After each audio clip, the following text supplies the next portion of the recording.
This light rune blacksmith is insane. She's allowed me to significantly pass my New Year's resolution goals of 13 mil on each rift beast.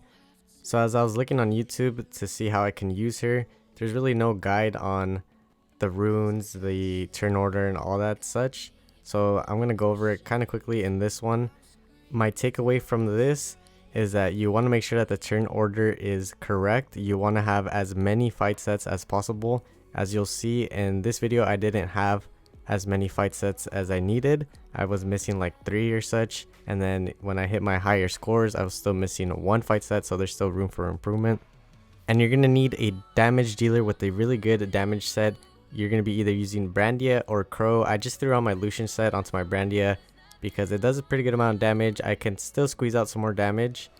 I'm not too sure what does more damage on the left side, but I went with the element that I was going up against. So like if I was going up against the wind beast, I'd put additional damage on wind, and then for the right artifact I would just put a lot of attack plus effect and skill 3 crit damage, whichever you can do. As you can see, this Mav is missing a fight set, so there's still room for improvement, a little bit more damage that I can get from another fight set. I'm mainly making this video to help out one of my guildies because she doesn't know how to use Madeleine, so hopefully this helps her out. Still, again, look at these runes, missing another fight set, and they could just be a lot better. I started farming for better fight sets so they can be a little bit tankier, the ones that are just going to be taking up the damage, and that way I just have a permanent set on them and I'm not taking it off of my BJR5 team and all the other mons that I had fight sets on. But yeah, like I said, just try to get as many fight sets as you can. Make sure you have either Crow or the Brandia for damage. Put them on one of your best sets. Put the attribute you're going against on the left side and some skill 3 on the right side. I still need to test it out to see what kind of combination of artifacts would do the most damage. So here's the turn order for this team. You want to have Madeleine go first. You want to use the skill 2 so you have the attack buff up. Then you're going to want to have Libli moving second so you can place the bomb on the beast. And then you want to have your Brandia move after the Libli doing some damage. Here is the plus fire on the left side so we can do more damage on the fire beast. Then we have Mav moving right after the Brandia so we can use the skill 3 and reduce the cooldown times. Then after Mav, we're going to have the frigate move up and boost up everyone's attack bar. And last but not least, we'll have the dark homunculus use the skill 3 again to decrease the cooldown times. So then you can use the light Madeleine skill 3 and you just keep doing that over and over and over again. Alright, now let's go ahead and see how this run went. Alright, so we're going to have the Madeleine moving first. We're going to put up the skill 2. So we have the attack buff and defense buff up. We're just going to do some damage with the Libli skill 2 to get rid of the minions. Mav with the skill 3, decreasing cool times, boosting up the frigate, another decreased cool time from the dark homunculus, and then another one with the skill 3 of the Madeleine. And we're gonna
Alright, the boss is back up. Now we're just going to use the skill 1 on the Liebly. If you have CN, use whatever skill you can to actually hit the boss. And we're just going to go ahead and do as much damage as possible. Try to survive this, which we should be able to. If you are struggling to survive this, I would suggest putting a minus fire or whatever element you're up against on the left, making the artifacts HP and defense. Not putting trash fight sets like I did, putting some actual stats in there. But for the most part, it worked out for me, so I don't think you'd necessarily need to have the best stats on them, just enough to survive. Alright, I'll see you guys when this boss is over so we can talk a little bit more.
Alright, we just finished off the boss. We got the #1 rank in the guild.